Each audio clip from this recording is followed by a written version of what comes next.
జమ్మూ కాశ్మీర్లోని పహాలిగాయ్లో టెర్రరిస్టులకు జరిగినటువంటి దాడుల్లో కూడా ఇటీవల వివాహం చేసుకుని భార్యతో హనీమూన్ కోసం వచ్చినటువంటి యువకుడు ప్రాణాలు కోల్పోయాడు.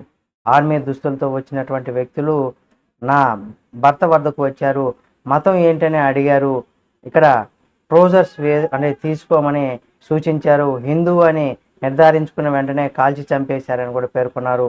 తమ భర్త వద్ద ఆమె ఇక్కడ విజ్ఞాతంతో అంటే వందనంతో కూడా కూర్చున్న వీడియో ఇప్పుడు నెటిజన్లు కూడా బాగా షేర్ చేస్తున్నారు.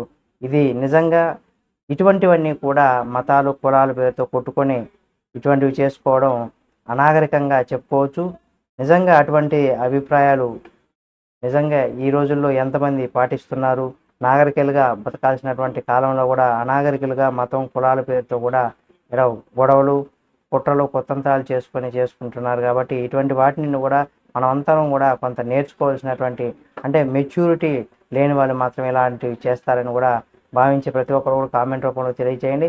మరిన్ని వీడియోల కోసం మన ఛానల్ని సబ్స్క్రైబ్ చేసుకుని పక్కన ఉన్న బెల్ బటన్ ఒకటి మాత్రం మర్చిపోకండి.